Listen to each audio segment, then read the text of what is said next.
You feel it before you see it. The air splits like torn fabric, and reality screams.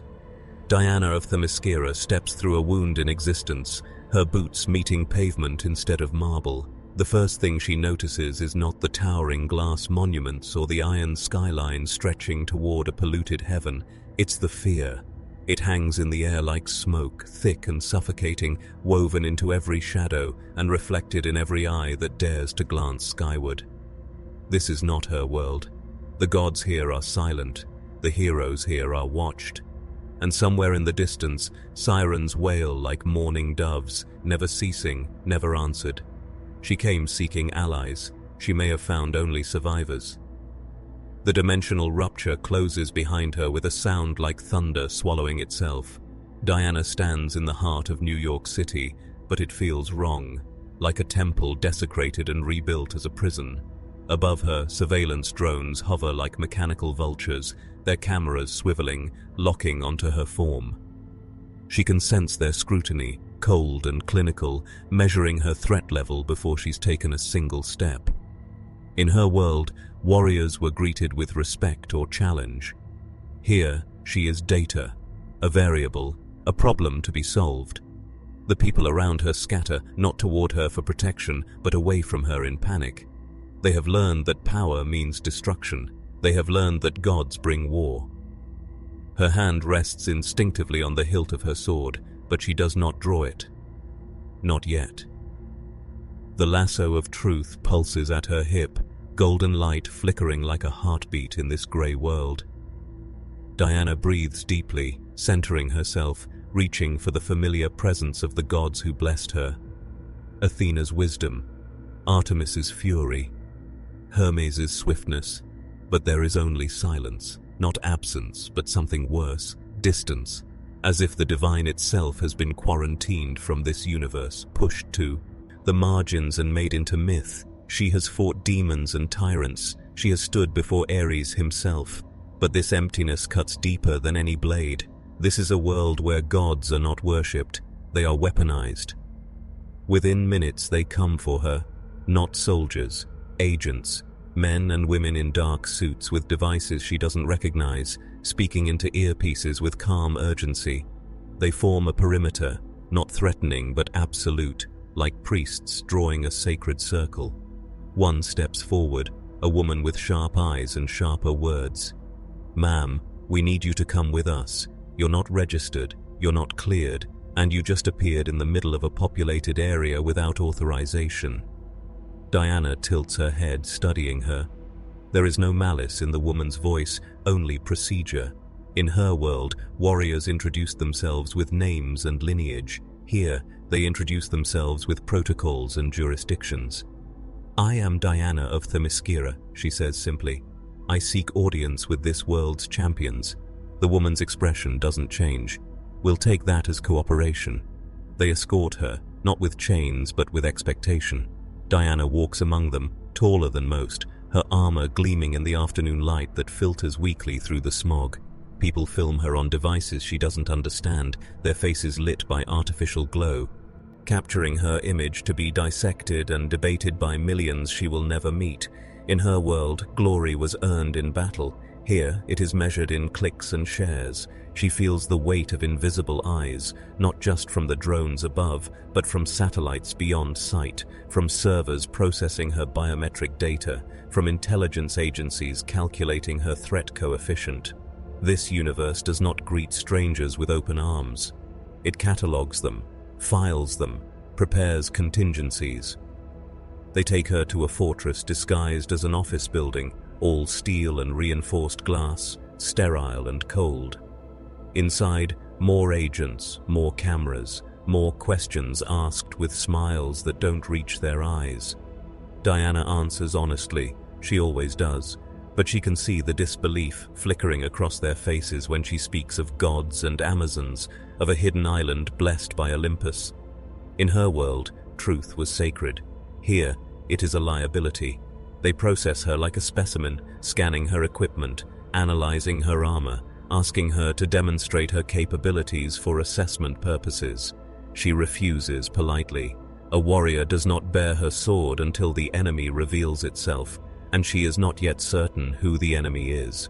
Hours pass, or perhaps minutes. Time feels different here, measured by fluorescent lights and the hum of machines instead of the sun's arc across the sky. Finally, they bring her before a screen. On it, faces appear. Heroes, she realizes. But not like the heroes she knows. They wear symbols, yes, but behind their eyes she sees exhaustion, suspicion, calculation. A man in red and gold armor speaks first, his voice carrying the weight of someone who has made too many compromises. Wonder Woman, right? Cute name. Let me guess. Goddess package, super strength, probably some kind of mystical artifact situation. Diana meets his gaze through the screen. I am a warrior. I was sent here by foe, which is I do not yet understand. I seek only to defend the innocent and stand against tyranny. The man laughs, but there is no humor in it. Yeah, we'll see about that.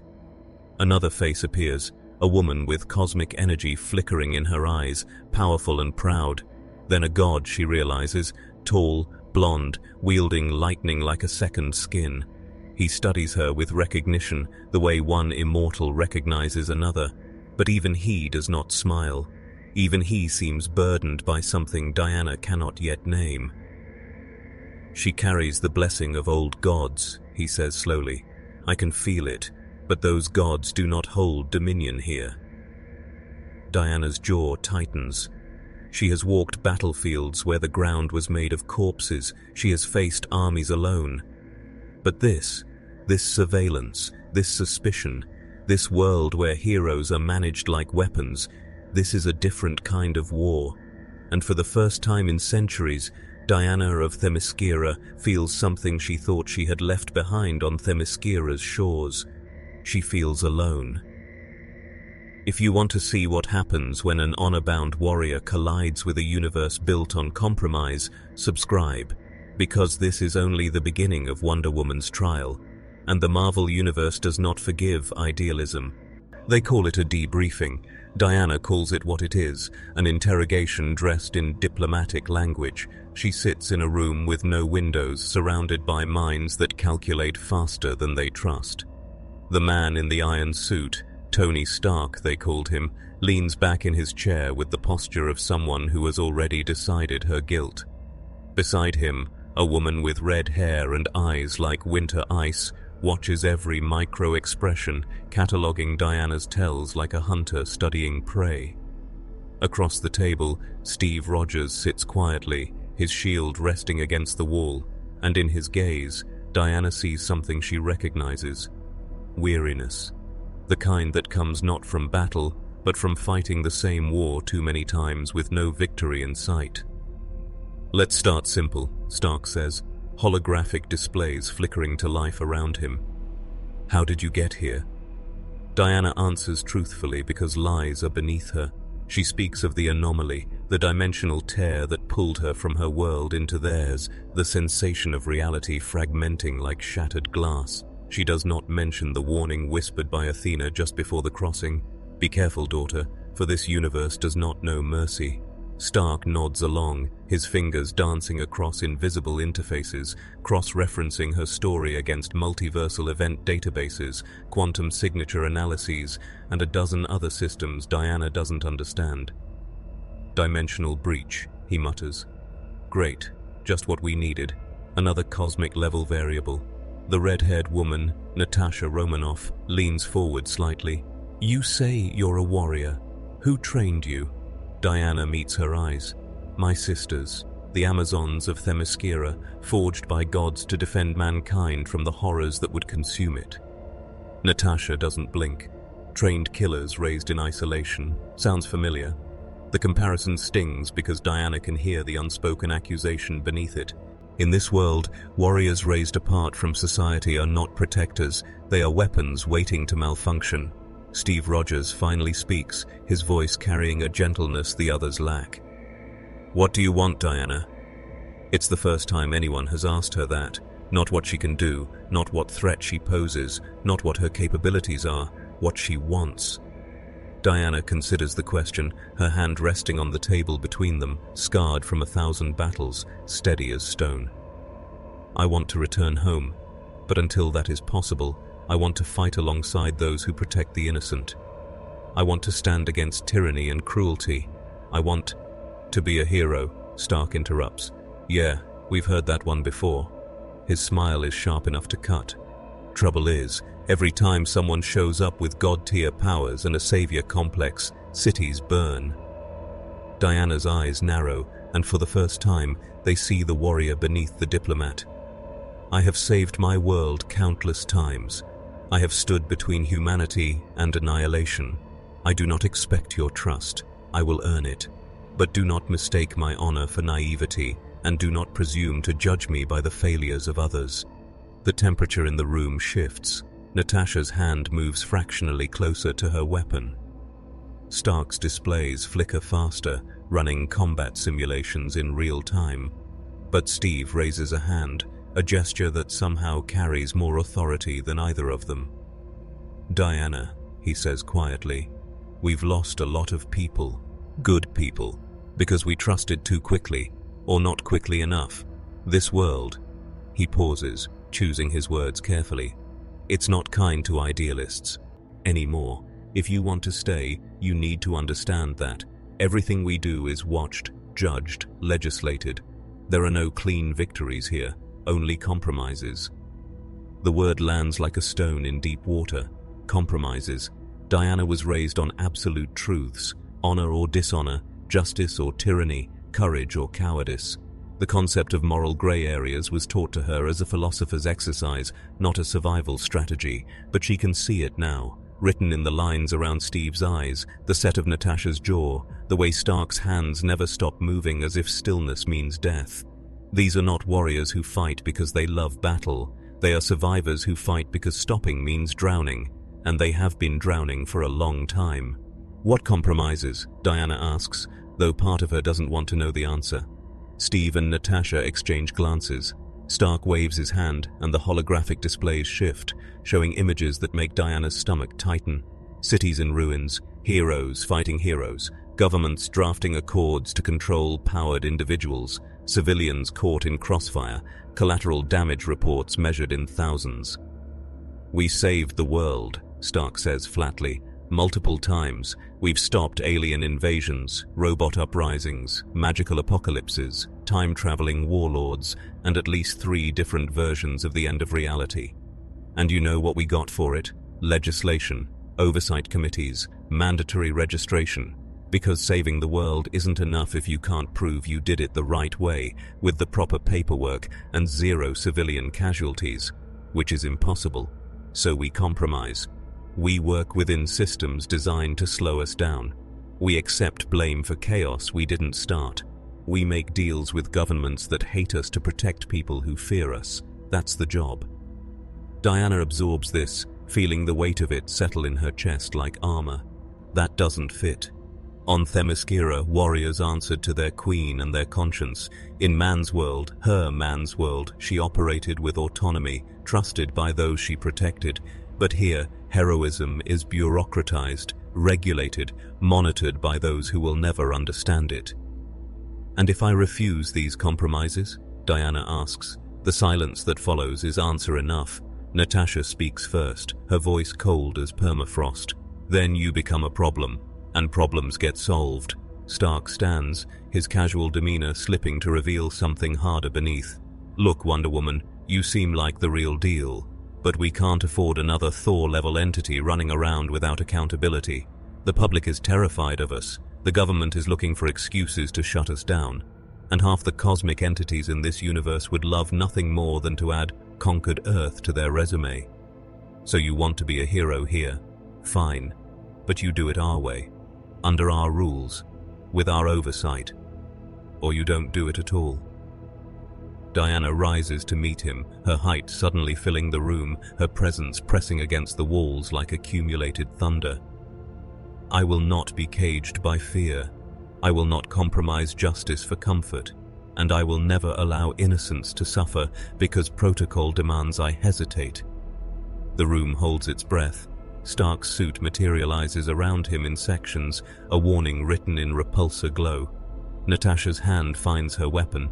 Steve stands between them, a wall of weary determination, and Diana realizes with sudden clarity they are not threatening her because they are villains. They are threatening her because they are terrified of what she represents, terrified of what happens when idealism meets reality and refuses to bend. Terrified because they have already been broken by this world, and they cannot bear to watch it happen again. "Stand down," Steve says quietly, his voice carrying command that makes even Stark pause. "All of you." He turns to Diana, and in his eyes she sees a mirror of herself, a warrior out of time, clinging to principles in a world that has forgotten them. "Diana, give us a chance. Give me a chance to show you that we're not your enemies. But you have to meet us halfway. Can you do that?" Diana looks at him, truly looks, and sees not suspicion but hope. Fragile, desperate, the kind of hope that has been disappointed so many times it barely dares to breathe. And despite everything, despite the surveillance and the suspicion and the compromises that taste like ash, Diana finds herself nodding. "I will try," she says, "but know this, I will not become what this world expects me to be. I will not trade my honor for acceptance. If that makes me your enemy, then let us settle it honorably. But if you are truly heroes, then let me prove I can stand beside you." Steve extends his hand.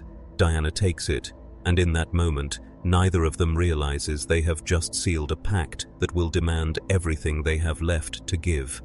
Because the Marvel Universe does not reward honor, it tests it, breaks it, and watches to see what remains. They give her a room in the facility, sterile, functional, nothing like the chambers of Themyscira, where sunlight painted marble gold and the sea whispered against ancient stones. Diana sits on the edge of a bed that feels too soft, too synthetic, staring at walls that hum with hidden sensors. She can feel them watching even now, measuring her breathes. Monitoring her movements, cataloging data they will feed into algorithms designed to predict her breaking point.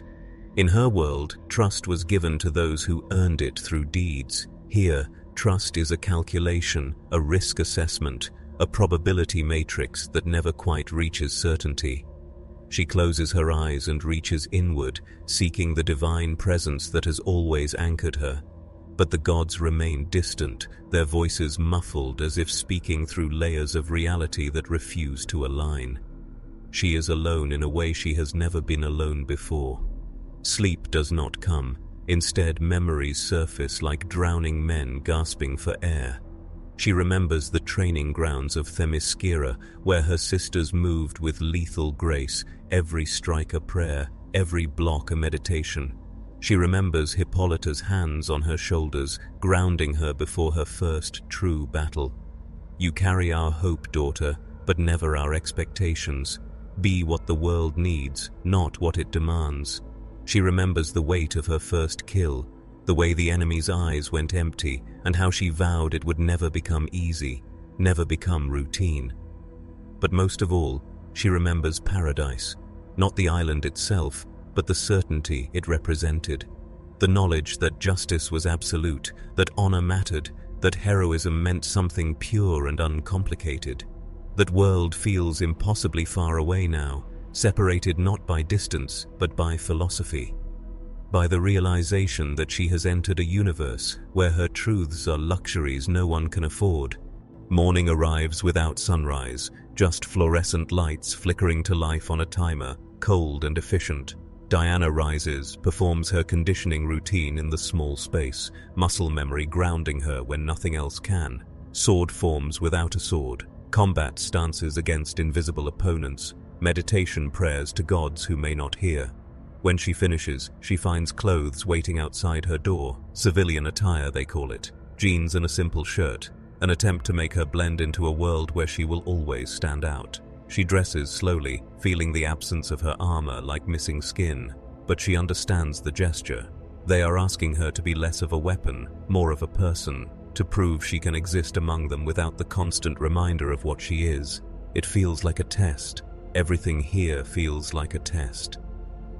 Steve Rogers meets her in a common area that tries too hard to feel welcoming.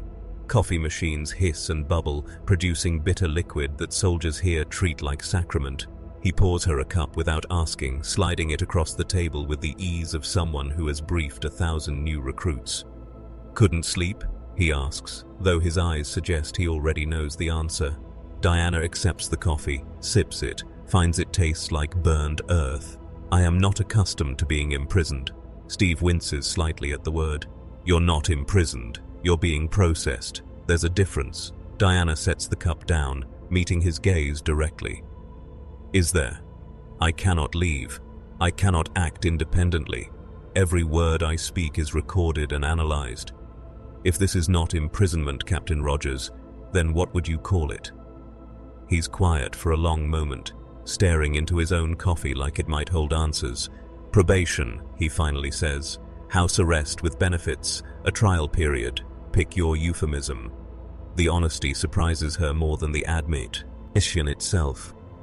In this moment, Steve reminds her of warriors she has known. Those who carry the weight of command not as glory but as burden, who understand that leadership means choosing between terrible options and living with the consequences. "You do not agree with this system," Diana observes. It is not a question. Steve's laugh is bitter as the coffee. "I've spent most of my career disagreeing with systems, doesn't mean I can ignore them. After what happened in Sokovia, Lagos, Berlin, after we tore ourselves apart fighting each other instead of the real threats, we lost the luxury of operating on faith alone. The world demanded accountability. We gave them oversight. And now we're stuck in a cage we built ourselves, hoping it keeps us honest instead of just keeping us paralyzed." Diana absorbs this, understanding dawning like cold light. "You are warriors forced to fight with one hand bound, heroes asked to save a world that punishes you for trying." "Something like that," Steve admits. He stands, gesturing for her to follow. "Come on, there's something you need to see." They walk through corridors that feel more like arteries than hallways, pulsing with the lifeblood of technology Diana still doesn't fully comprehend. Agents nod to Steve as they pass, respect and wariness mixing in equal measure. They fear him, Diana realizes, not because he is dangerous, though he is, but because he represents an older code, a set of principles that no longer fits neatly into modern frameworks. He is an anachronism, just as she is. A relic of a time when heroism meant something simpler, when right and wrong weren't separated by legal briefs and public opinion polls. They arrive at an observation deck overlooking a training facility where younger heroes practice. Diana watches them, powered individuals honing their abilities under watchful cameras, every movement recorded, every success and failure catalogued. They are skilled, she notes, but there is something missing, something essential. "They're good," Diana says carefully, "but they fight like soldiers, not warriors." Steve nods slowly, understanding the distinction she's making. "Because that's what we need. Soldiers follow orders, warriors follow conscience, and conscience gets people killed." The words hang between them, heavy as battlefield smoke. Diana turns to face him fully, and in her eyes Steve sees the weight of centuries, the accumulated wisdom of a culture built on honor and sacrifice. "Captain Rogers, in all your battles, in all your compromises, answer me this: have you saved more lives by obeying orders or by defying them?" The question lands like a punch. Steve's jaw tightens, memories flooding back. Every time he broke protocol to do what was right, every regulation he violated to save just one more person, every moment he chose his conscience over his orders and somehow, impossibly, won. "Defying them," he admits quietly, "but I paid for it every time."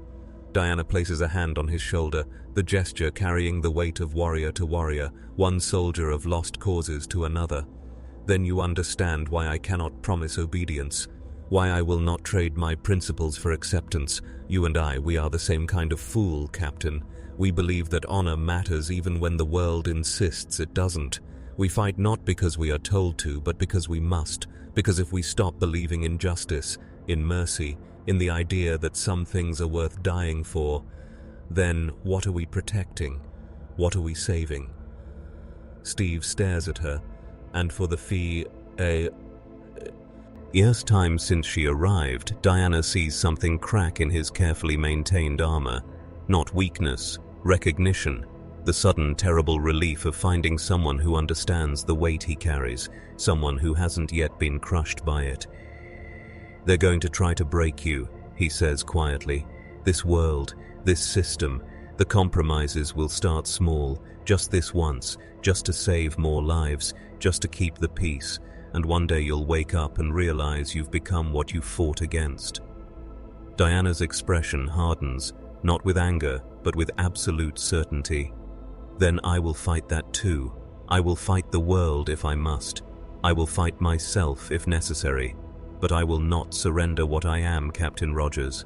Because the moment I do, I stop being a protector and become simply another weapon. And weapons do not choose their targets, they only destroy what they are aimed at."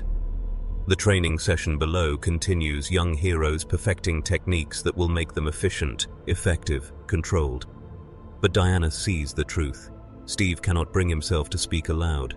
They are training soldiers to replace warriors, preparing a generation that will never question orders, never trust their instincts, never believe that one person standing for what is right can change anything. And somewhere in the multiverse, gods watch this exchange and understand what is happening. Diana of Themyscira has arrived in a universe that will test everything she believes, and she has just declared war on compromise itself. The god finds her at midnight. Diana stands on the facility's rooftop seeking stars she can barely see through layers of pollution and light. The air tastes wrong here, processed, filtered, stripped of the salt and wild green that marked her home. She is contemplating escape, not from cowardice but from necessity, when thunder rolls across a cloudless sky and the world smells suddenly of ozone and ancient power. Thor Odinson materializes from lightning, his presence shifting the atmosphere like pressure before a storm.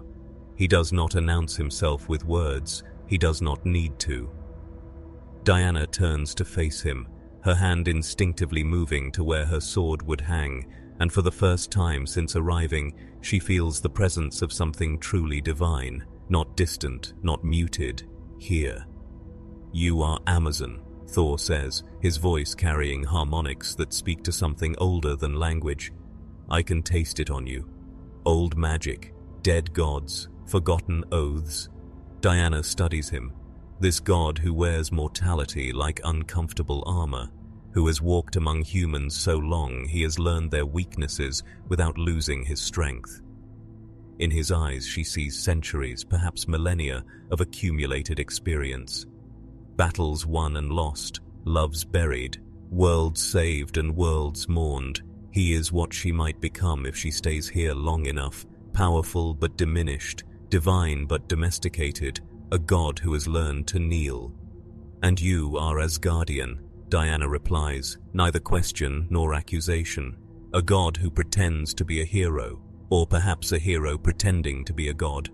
Which is it, Thor Odinson?" Thor's laugh is like thunder rolling through mountains. "Both. Neither. I am what this world made me when it demanded I choose between my nature and their needs."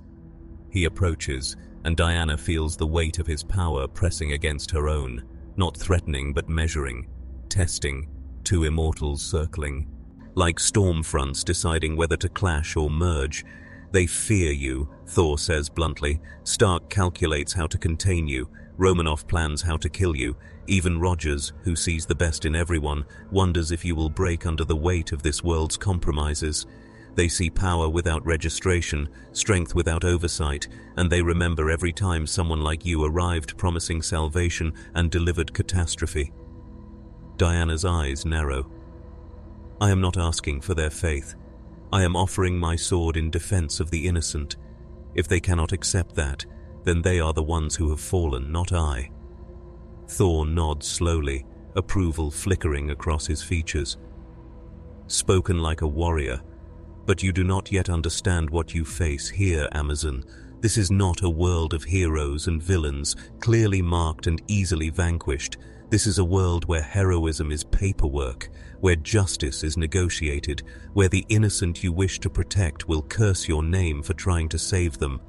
He gestures and his hammer, Mjolnir, flies to his hand, the movement casual as breathing but carrying impossible power. "I was once like you, certain, absolute. I believed worthiness meant righteousness, that strength meant justice, that gods knew better than mortals how the world should be ordered. I was wrong, or perhaps... He pauses, staring at his hammer as if it might hold answers. Perhaps I was right, but learned that being right changes nothing when the world decides otherwise. Diana feels something cold settle in her chest. Not fear, recognition. This is a warning disguised as wisdom. Thor is showing her his scars so she might avoid earning identical ones. But Diana of Themyscira was not raised to avoid scars. She was raised to earn them honorably. You counsel surrender, she says quietly.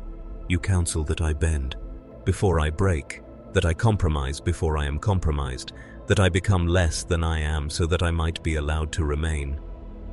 I counsel survival, Thor corrects, but there is no heat in his voice. Only the terrible weariness of someone who has had this argument with himself 1,000 times and never found a satisfying answer. You carry the blessing of Olympus. I carry Asgard's legacy. We are both the last voices of dead pantheons in a universe that has outgrown gods. Our power remains Amazon, but our purpose... He trails off, lightning crackling between his fingers like nervous energy seeking release. Our purpose is whatever they allow it to be.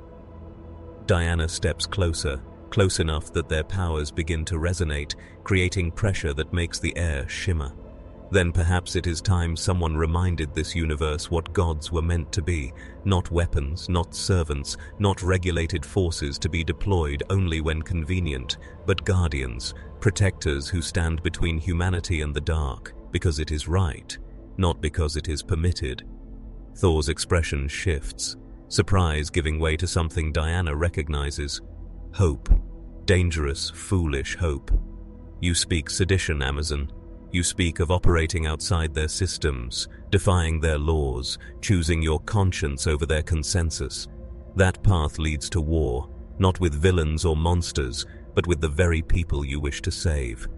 Diana's jaw sets with absolute certainty. Then let them make war on honor. Let them legislate against justice. Let them build their cages and call them safety. I will not bend. I will not break. And I will show them, as I have shown every tyrant and demon that crossed my path, that some things cannot be compromised, some principles cannot be negotiated, some truths cannot be voted away by committees who have forgotten what it means to stand for something. For a long moment, Thor Simp Lai stares at her. Then, slowly, he begins to smile, not the practiced smile he shows to cameras and politicians, the real one, wild, dangerous, the smile of a god remembering what it felt like to be divine. They will destroy you for this, he says, but it sounds almost like admiration. Stark will engineer countermeasures.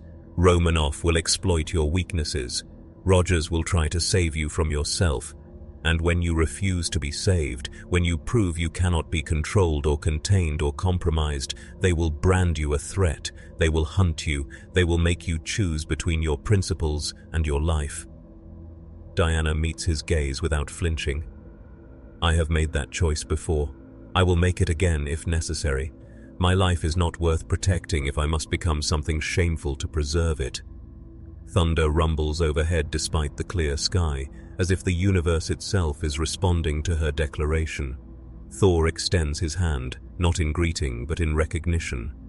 Warrior to warrior, god to god, two immortals acknowledging the terrible beauty of someone too stubborn to survive but too honorable to quit.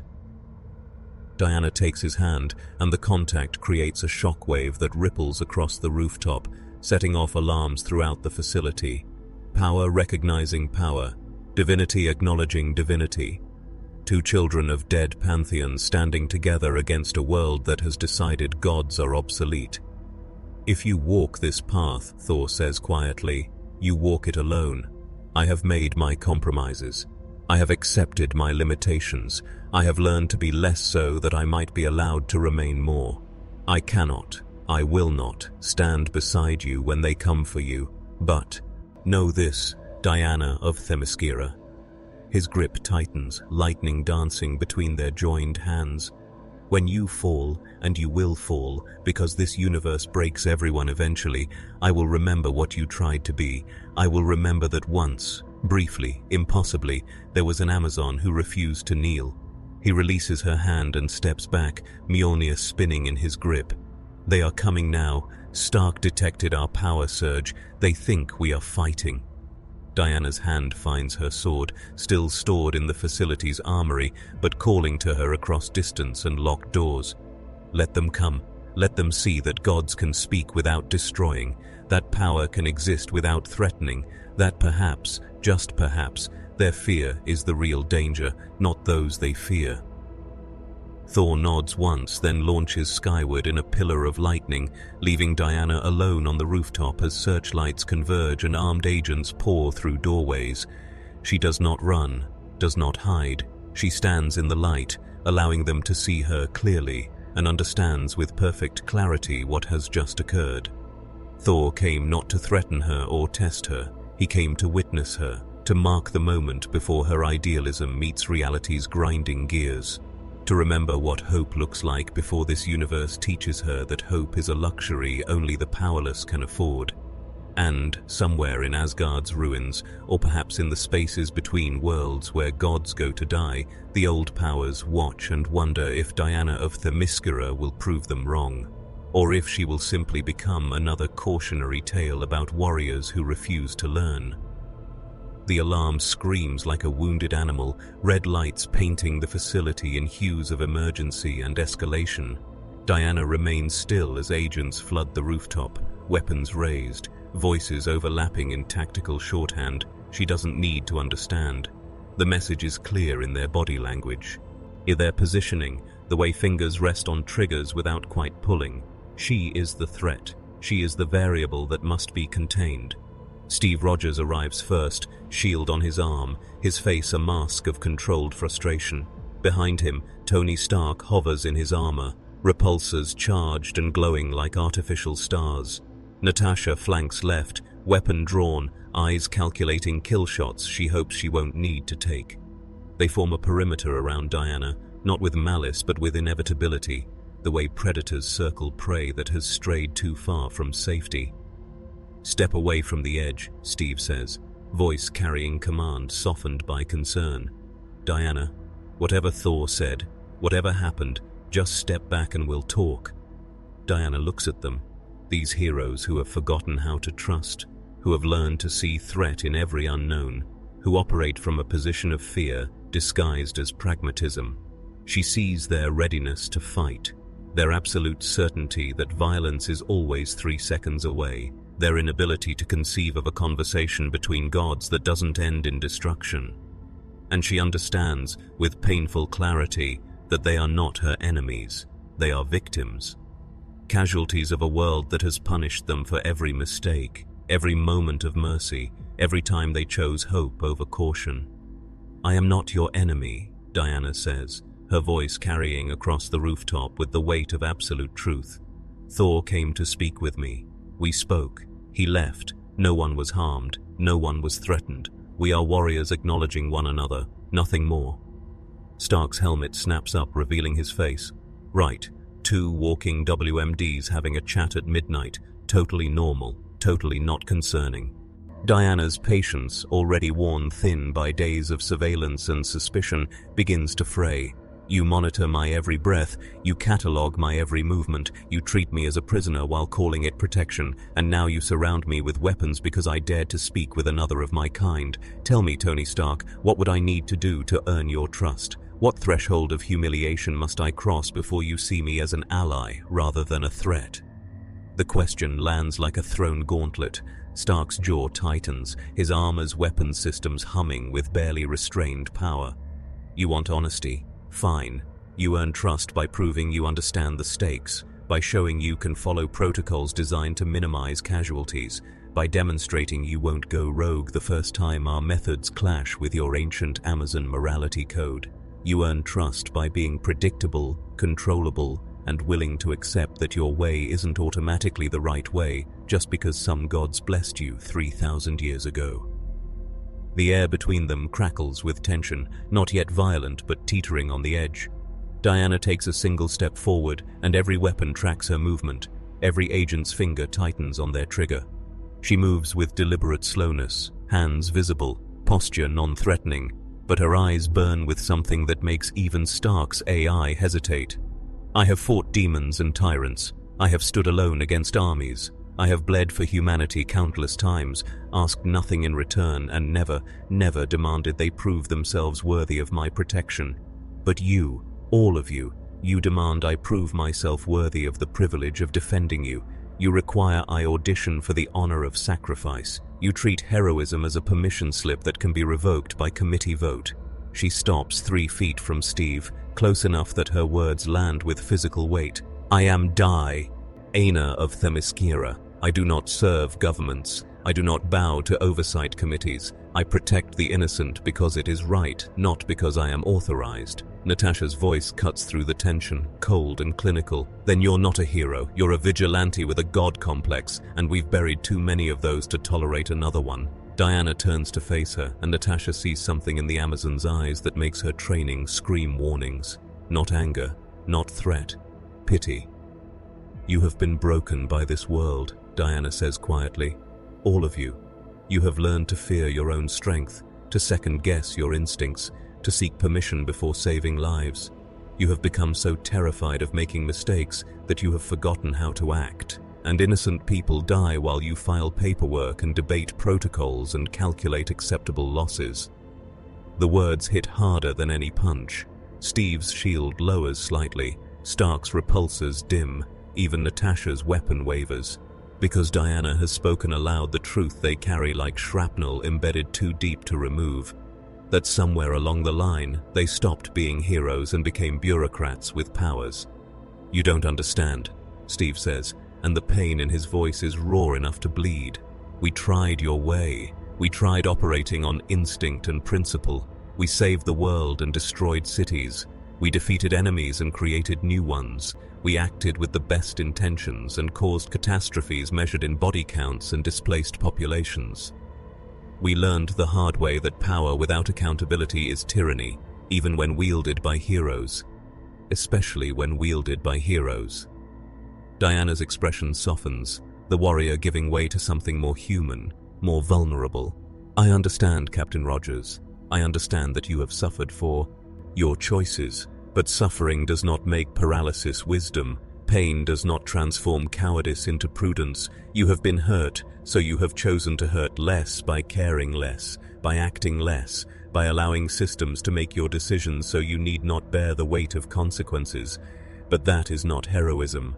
That is abdication. The silence that follows is absolute. Even the wind seems to hold its breath.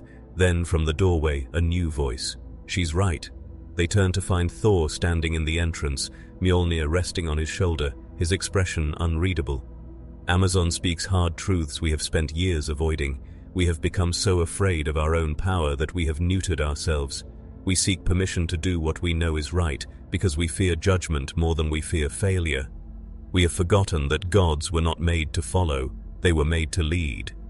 Stark rounds on him, not helping Point Break. We're trying to prevent a situation here, not escalate it. But Thor doesn't back down. There is no situation to prevent. Amazon has committed no crime. She has violated no law. She has merely refused to pretend weakness to make you comfortable, and you cannot forgive her for it. The accusation hangs in the air like cordite. Diana sees the recognition on their faces, the moment they realize Thor is not entirely wrong. That their response has been disproportionate, not because Diana is dangerous, but because she reminds them of what they used to be before the compromises wore them down, before they learned to flinch, before they accepted that heroism means choosing the least bad option instead of fighting for the best one. Steve is the first to lower his weapon completely. Stand down, he orders, his voice carrying the weight of someone who has just lost an argument with himself. All of you, stand down. Stark hesitates, his armors targeting systems still out. Oct on Diana. Steve, we can't just stand down. The command is absolute. Reluctantly, weapons lower, armor powers down, the perimeter loosens, but the damage is done. Diana can see it in their eyes, the knowledge that this détente is temporary, that the next crisis will force a reckoning, that sooner or later she will have to choose between their way and her principles. "I will not run," Diana says into the silence. "I will not hide. I will remain here, under your surveillance, accepting your hospitality while I seek a way home. But understand this, if innocents are threatened while I am here, if I see suffering I can prevent, if justice demands action, and your protocols demand delay, I will act. I will do what is right regardless of permission. And if that makes me your enemy, then let us settle it honorably. But do not ask me to become something I am not. Do not demand I trade my soul for your approval." She walks past them, heading for the door, her posture regal despite her civilian clothes, every inch a warrior princess who has just declared war on compromise itself. Thor steps aside to let her pass, nodding once in recognition. The others simply watch, frozen in the aftermath of a confrontation that settled nothing and changed everything. As Diana disappears into the facility, Stark turns to Steve. "That's going to be a problem."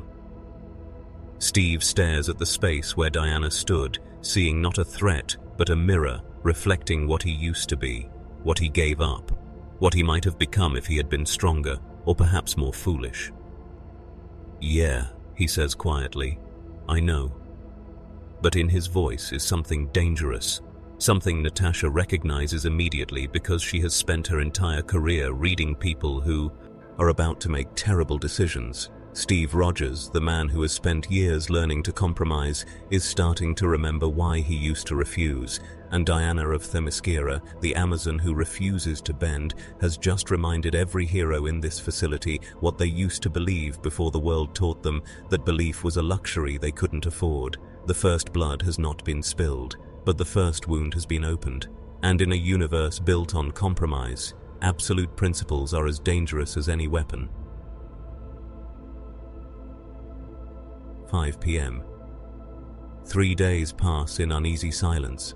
Diana trains alone in the facility's gym, her movements drawing crowds of agents who watch like scholars studying an ancient manuscript.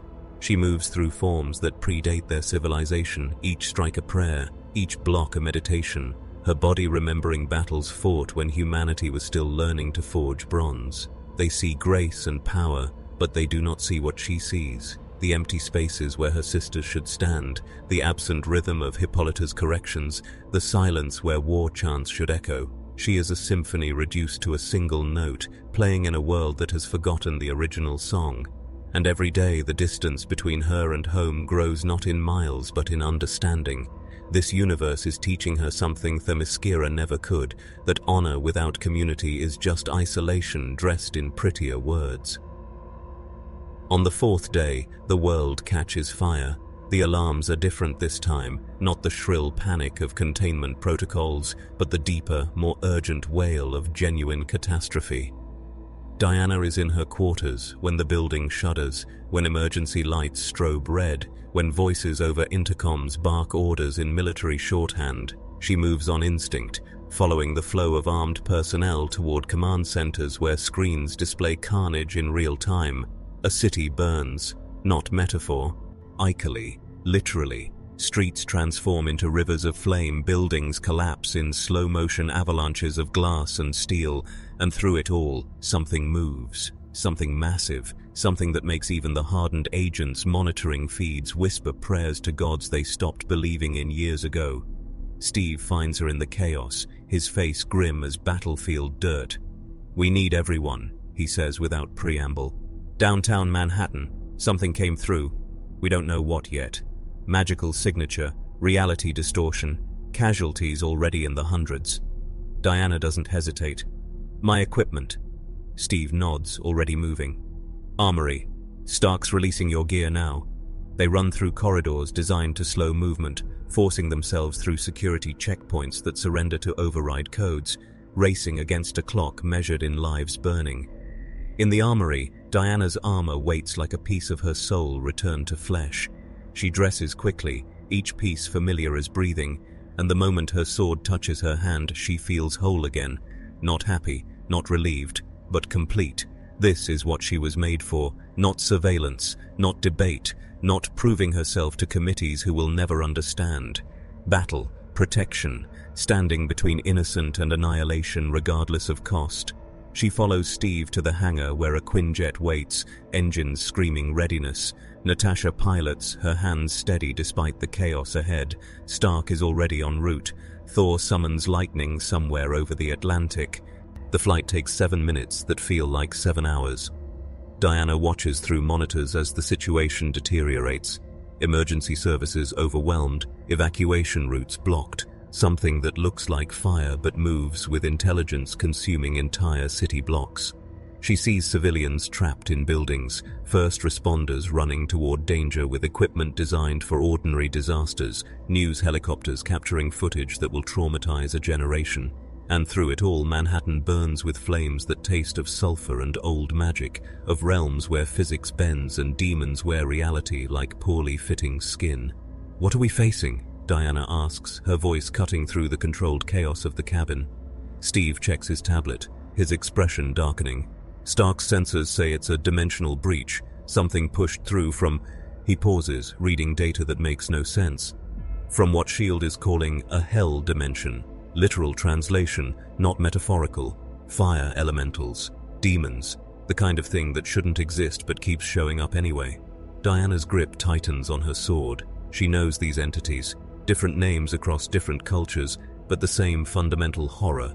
Beings of pure malice and hunger given form, existing only to consume and corrupt.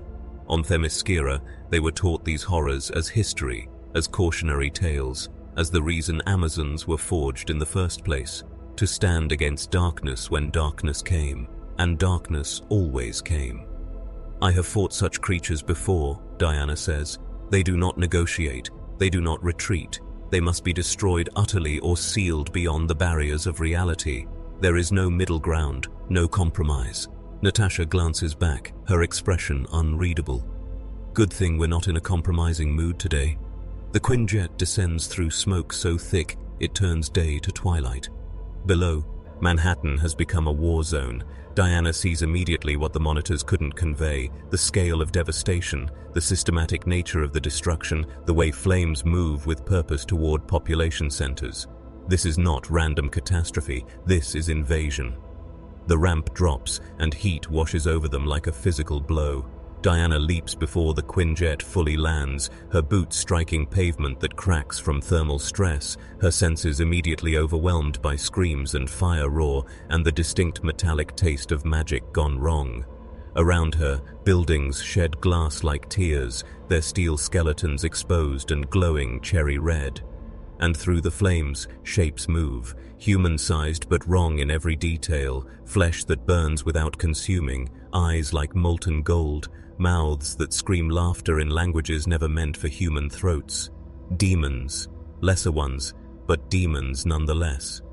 And behind them, coordinating the chaos, something larger, something that makes the air itself scream in its presence. Diana doesn't wait for orders. She runs toward the nearest cluster of trapped civilians, a collapsed parking structure where people huddle behind cars that provide no real protection, only the illusion of safety. A demon materializes in her path, all claws and sulfur stink, moving with speed that would overwhelm ordinary humans. Diana's sword removes its head in a motion too fast to follow. The creature doesn't die so much as cease, its substance unraveling back into whatever hell spawned it. But 3 more take its place, and Diana understands immediately. They're not attacking her, they're delaying her, keeping her from the civilians, making her choose between combat and rescue. It's a tactic she's seen before, employed by enemies who understand that heroes are prisoners of their own compassion. She makes her choice in the space between heartbeats. The lasso of truth snaps out, wrapping around support beams that groan under thermal stress. Diana pulls, her strength flowing through divine metal, and the entire section of collapsed structure shifts. Not much, just enough. "Run!" she roars at the trapped civilians, her voice cutting through their panic. "Run now!" They scramble through the opening she's created, parents carrying children, strangers helping strangers, humanity at its best emerging from horror. The demons converge on them, drawn to fear like sharks to blood. Diana moves to intercept, her blade singing a song of edge on bone, her shield deflecting attacks that would vaporize steel. She fights with precision learned across 3,000 years, every movement economical, every strike final.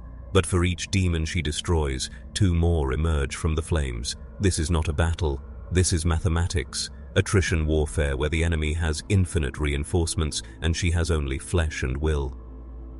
Above her, Iron Man's repulsors light the sky, targeting demons with weapons designed to fight gods. Explosions bloom like deadly flowers, each one incinerating multiple enemies, but leaving scorch marks on buildings already burning. Collateral damage, acceptable losses. The mathematics of modern heroism. Diana sees a mother stumble, her child torn from her grip by the press of fleeing bodies. She sees a demon notice. She sees the creature smile with too many teeth, changing trajectory to intercept not the mother, but the child, the easier target, the more devastating kill. Diana doesn't think. She throws herself forward, covering 30 feet in a single leap, her body between the demon and its prey. Claws rake her armor, finding gaps, drawing first blood. Pain blooms hot and immediate. The demon's breath is carrion and brimstone, its eyes reflecting Diana's face back at her, and in that reflection, he sees what it wants her to see: failure, inadequacy, the knowledge that she cannot save everyone, that mathematics will always favor entropy, that heroes lose not because they are weak but because the universe is vast and suffering is infinite. Diana smiles, not with humor, with recognition. "I am Diana of Themyscira," she says, and her voice carries harmonics that make reality shiver. "Daughter of Hippolyta, blessed by Olympus, and I do not accept your mathematics." Her sword punches through the demon's chest, pinning it to pavement. Her other hand seizes the child, passing him to Steve Rogers, who has fought his way to her position. "Get them out," she orders. "All of them. I will hold this position." Steve nods, already moving, his shield deflecting attacks meant for evacuees. And Diana stands in the center of hell made manifest, her armor smoking, her blood bright against scorched metal, facing an army that should overwhelm her, should destroy her, should teach her the lesson this universe tries to teach all heroes, that one person cannot matter, that individual action is meaningless, that compromise is the only realistic response to overwhelming odds. But Diana of Themyscira was not forged in realism, she was forged in idealism, in the radical ancient belief that one warrior standing for justice can shift the balance, that honor matters even when it costs everything, that some lines cannot be crossed no matter how many demons demand passage.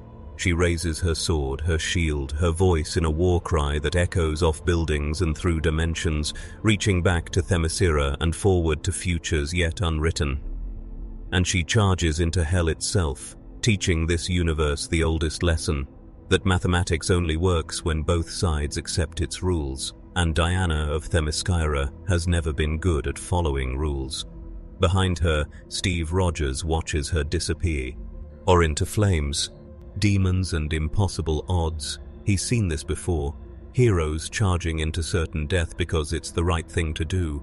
It never ends well. It never should work. But sometimes, impossibly, it does. "Jarvis," Tony Stark's voice crackles over comms. "Tell me the Amazon is not doing what I think she's doing." Through smoke and fire, Diana's silhouette stands against darkness, one figure holding back hell. "She is," Steve replies quietly.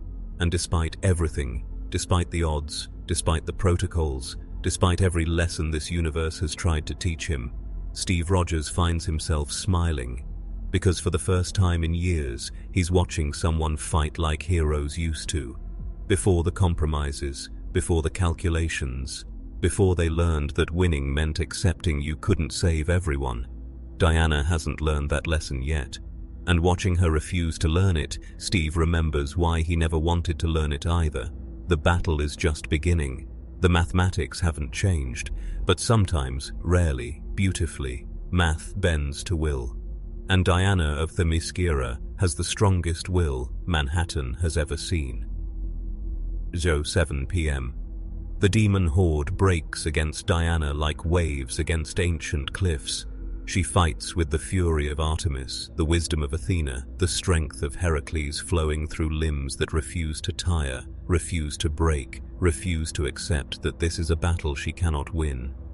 Her sword moves in arcs that leave afterimages burned into the air, each strike severing the connection between demon and reality, sending them shrieking back to whatever darkness spawned them. But they keep coming, always coming, flowing from the breach like blood from an arterial wound, endless and hungry and patient in the way only immortal things can be patient.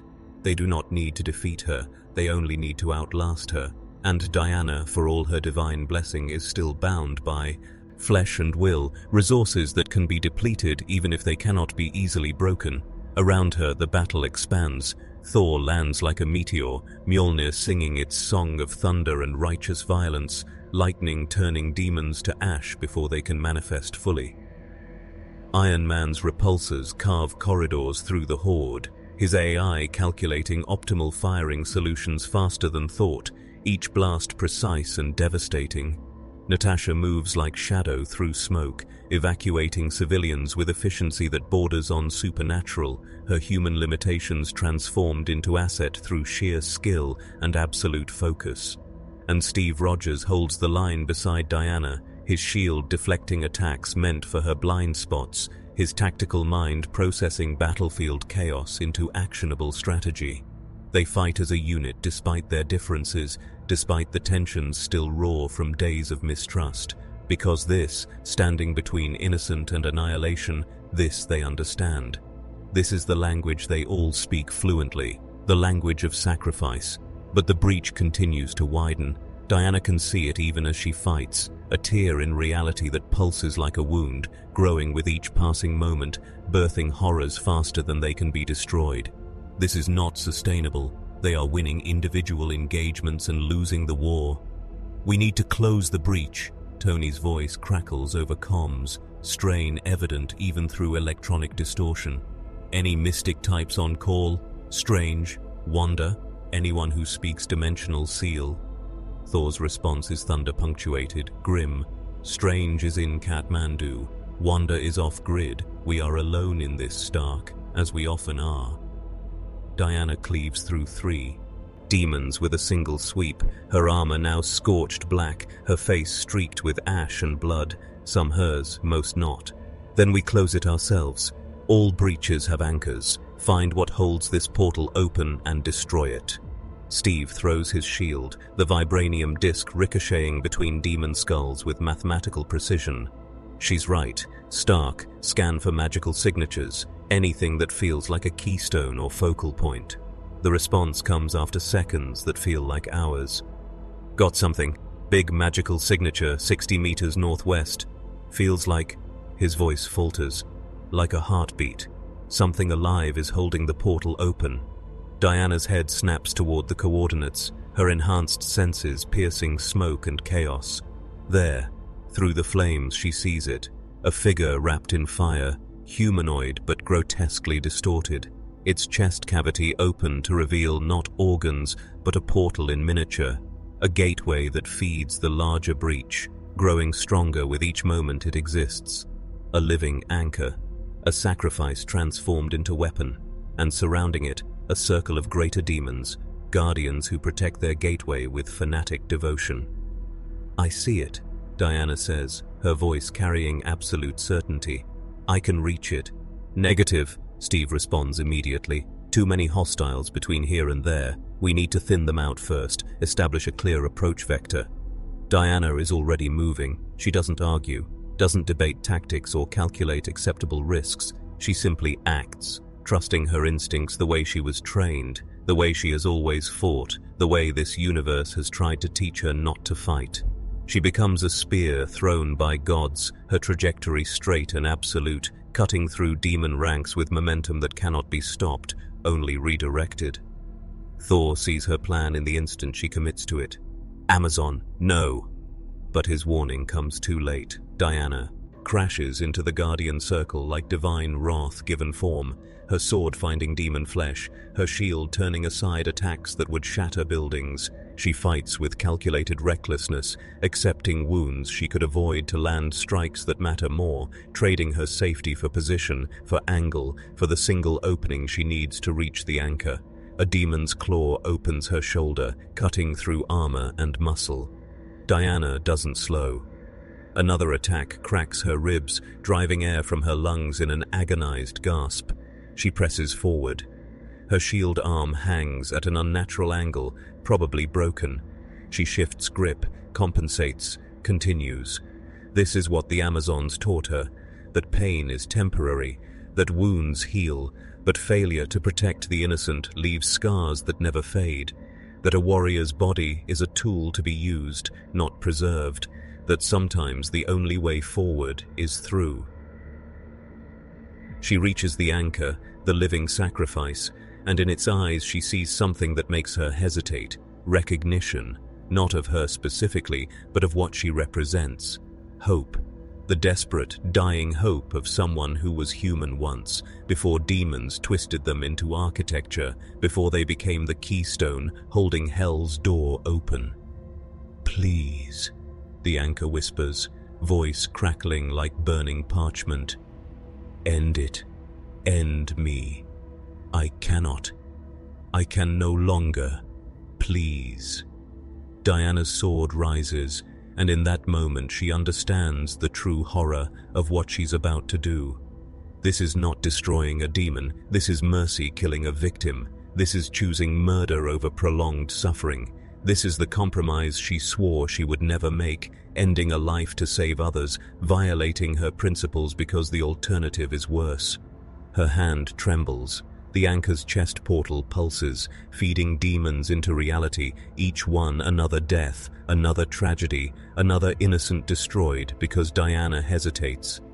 "Becky, ours. Honor demands she find another way, because killing the helpless, even to save thousands, is a line she promised never to cross." "Do it." Steve's voice cuts through her paralysis. "Diana, there's no other way. You have to..." But Diana isn't listening to Steve. She's listening to her training, to Hippolyta's voice across decades, to the principles carved into her soul deeper than any wound. A warrior protects. A warrior does not execute the helpless, no matter how tactical the necessity. She lowers her sword. The decision is instant, absolute, and catastrophically naive. The guardian demons surge forward, sensing weakness, preparing to punish her hesitation with the brutal efficiency of predators who smell blood.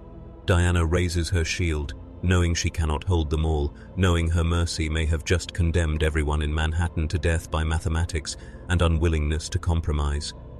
And then Thor lands beside her, not with thunder this time, quietly, his hammer in his hand, his eyes meeting hers with understanding that cuts deeper than judgment. "You cannot do this," he says softly. "I know, but I can." Mjolnir falls. The anchor's scream lasts only a moment before silence. The portal shudders, destabilizes, begins to collapse like a lung deflating. Demons caught mid-manifestation unravel, their forms losing cohesion as the breach seals itself. The guardian demons howl in rage and despair, but they are already fading, pulled back through dimensional barriers that snap closed with finality. In 30 seconds, it's over. The invasion stopped. Manhattan saved. Hundreds of lives preserved through one terrible decision. Thor helps Diana to her feet, his grip gentle despite his strength. She stares at the anchor's remains, just a body now, finally at rest, the portal in its chest closed like a wound healed. "I could not," Diana whispers, not defending herself, simply stare to Ting truth. "I know," Thor replies. "That is why you are still a hero, and why I am simply a killer who has learned to call it heroism." The words land with devastating accuracy. Diana turns to face him, and in his eyes she sees the cost of his compromise, the deaths he carries, the innocents he has killed to save others, the calculations that have worn grooves in his conscience deeper than any blade could cut. "You think less of me now," Thor says, and it is not a question. Diana's response takes time, filtered through pain and exhaustion and the knowledge that Thor just saved thousands by doing what she could not. "I think," she says slowly, "that you are braver than I am, because you carry burdens I refuse to lift, because you make choices I am too cowardly to make, and because you do not ask for forgiveness for doing what was necessary." Thor's laugh is bitter as ashes. "That is not bravery, Amazon. That is just survival. I have become what I needed to become to remain useful in this universe. You—" He gestures at her wounds, at her stubbornness. "You remain what you were forged to be, regardless of cost. That is worth more than you know." They stand in silence as the others converge on their position. Steve's face is unreadable. Tony's armor is scorched and dented. Natasha bleeds from a dozen cuts but remains standing through will alone. Around them, Manhattan smolders, the fire already dying now that its source is severed. Stark breaks the silence first. "Well, that was completely insane, tactically unsound, and against every protocol we have. Diana, you charged an army alone. You could have died. You almost did die."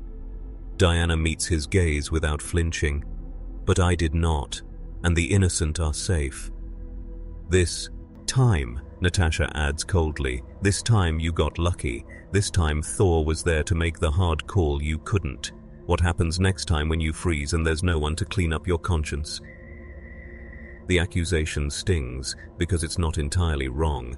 Diana did freeze, her principles did paralyze her, and someone else paid the price for her purity.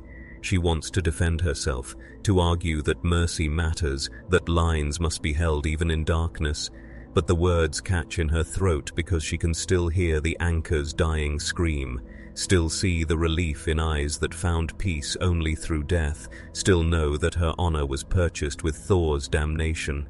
"I will not apologize for refusing to execute the helpless," Diana says finally, "even when tactics demand it, even when it would save more lives.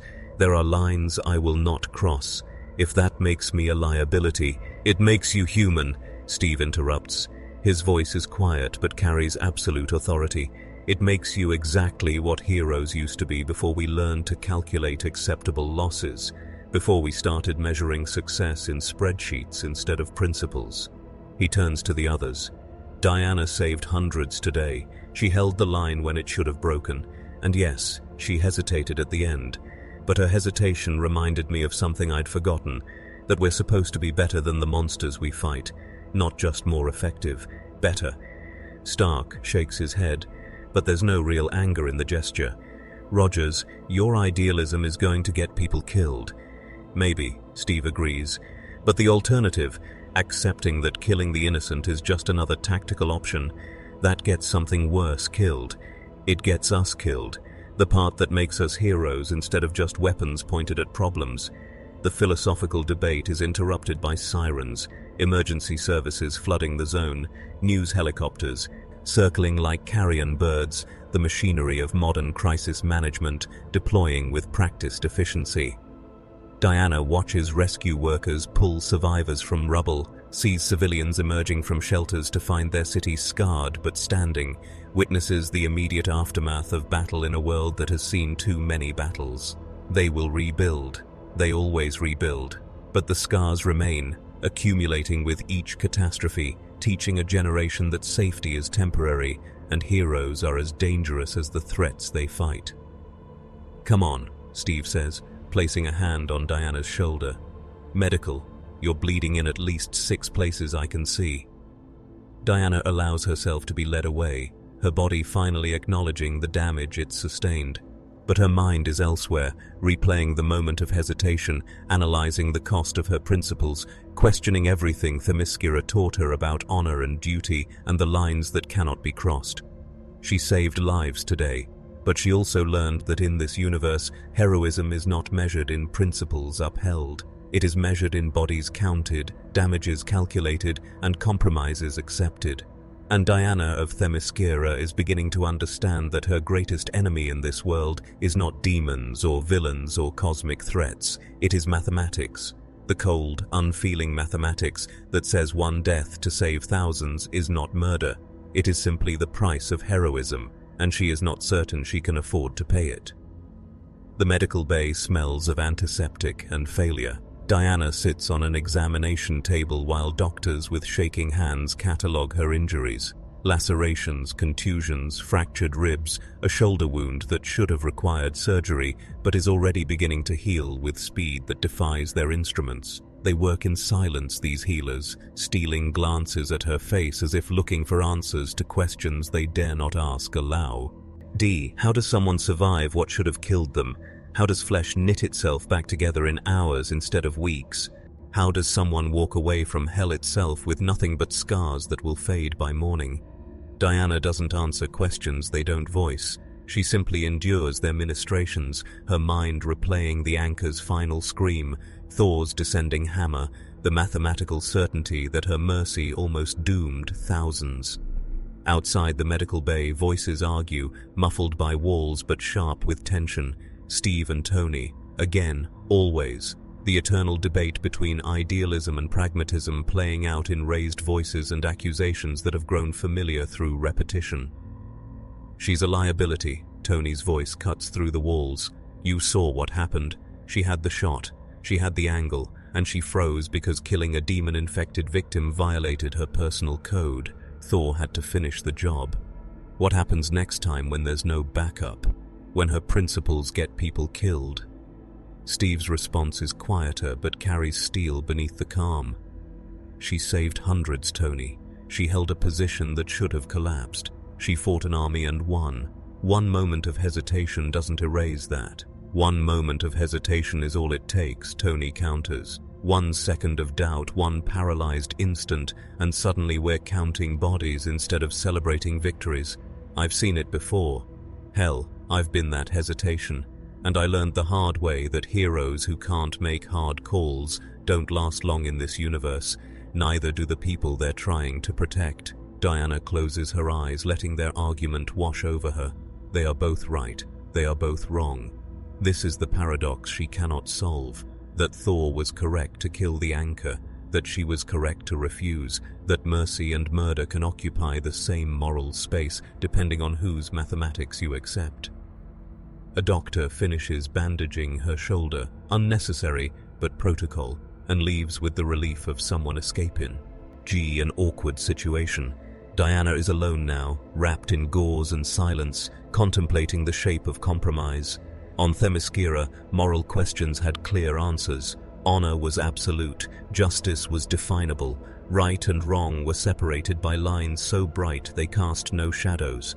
But here, in this universe where gods are regulated and heroes are managed, those lines blur until they become suggestions, guidelines, obstacles to overcome rather than principles to uphold. She hears footsteps approach, Natasha's distinctive gait, controlled and purposeful. The spy enters without knocking, carrying 2 bottles of water and an expression Diana has learned means unwelcome honesty is incoming. Drink, Natasha orders, tossing 1 bottle. Diana catches it reflexively. You're dehydrated. Healing burns calories and fluids faster than you think. They sit in silence for a moment, 2 warriors from different worlds sharing space in the aftermath of battle. Finally, Natasha speaks. You froze. It is not a question, not an accusation, simply a statement of observable fact delivered without judgment. Diana nods slowly. I did. Because you couldn't kill someone who was already a victim. Someone who asked for death but couldn't consent because demons had already destroyed their ability to choose. Natasha's voice is clinically precise. You saw execution, not mercy. Murder, not necessity. Yes. Natasha takes a long drink, considering her next words carefully. I've killed people who didn't deserve it. Innocent people, brainwashed assets. Victims of systems they didn't choose. I killed them because the alternative was worse, letting them detonate bombs, release bioweapons, trigger protocols that would have killed thousands. I killed them quickly, efficiently, and I carry their faces with me every single day. She meets Diana's gaze directly. You think you're stronger than me because you couldn't do it. I think you're weaker because you made Thor do it instead. The words land like physical blows. Diana feels anger rise, hot and immediate, but forces it down. Natasha is not trying to wound her, she is trying to teach her, trying to prepare her for a universe where moral purity is a luxury that costs lives. I will not become a killer who justifies murder through mathematics, Diana says carefully. I will not accept that ending innocent lives is simply part of heroism. There must be lines that cannot be crossed, even in darkness, especially in darkness. Because if we abandon our principles when they become inconvenient, then we are not heroes. We are simply predators who have chosen more palatable prey. Natasha's smile is sad as winter. That's a pretty speech. I've heard versions of it before, usually from people who died heroically while everyone around them died pointlessly. She stands, moving toward the door, then pauses. But maybe you're right. Maybe this universe needs someone too stubborn to compromise. Someone who reminds us what we're supposed to be instead of what we've become. Just understand, that person usually doesn't survive long. And when you fall, Diana, make sure it's for something that matters, not just pride dressed as principle. She leaves, and Diana is alone again with thoughts that offer no comfort. She knows Natasha is trying to help in her own broken way, trying to share survival lessons learned through trauma and impossible choices. But Diana cannot accept the underlying premise, that compromise is inevitable, that principles erode, that heroism eventually requires becoming the thing you fight. The door opens again. Thor this time, carrying his hammer and an expression of someone coming to confess. He sits heavily on the examination table beside her, the furniture groaning under divine weight. For long moments they simply exist in shared space, two gods processing a universe that has no place for them. I have killed before, Thor says finally, his voice carrying the weight of centuries. Warriors, monsters, threats to the 9 realms. I have ended lives and felt righteous doing so. But today, he stops, searching for words. Today, I killed someone who asked to die, someone who had already lost everything. And I did it because you could not, because someone had to, and you were too good to bear that burden. Diana turns to face him, seeing the pain etched in his features. You think less of yourself for what you did. I think, Thor says slowly, that I have become exactly what this universe needed me to become. A god who can make terrible choices without breaking. A weapon that can be aimed at problems too dark for heroes with functioning consciences to solve. I think I have become convenient, useful, necessary, and I hate it. The confession hangs between them, raw and honest. Diana places a hand on his shoulder, feeling the tension coiled beneath skin and muscle. You saved thousands today, Thor. You did what needed doing when I could not. That is not damnation. That is sacrifice. Thor's laugh is bitter. Is it? Or is it just cowardice dressed in pragmatism? I could have refused as you did. I could have held the line, found another way, insisted on a solution that didn't require executing the helpless. But I didn't. I took the easy path, the efficient path, because I have learned to prioritize results over righteousness. And you, he meets her gaze, you reminded me what I used to be. Before Midgard wore me down, before I learned that gods can be convenient. They sit in silence, processing the shape of their relationship. Diana, the idealist who cannot cross lines. Thor, the pragmatist who has crossed too many. Together they form something incomplete, two halves of heroism that cannot exist in the same person, not in this universe, not anymore. What will you do now? Thor asks. Now that you understand the cost of principles in a world built on compromise. Diana considers the question, feeling the weight of her injuries, the exhaustion that threatens to overwhelm even her enhanced endurance. I will continue, she says simply.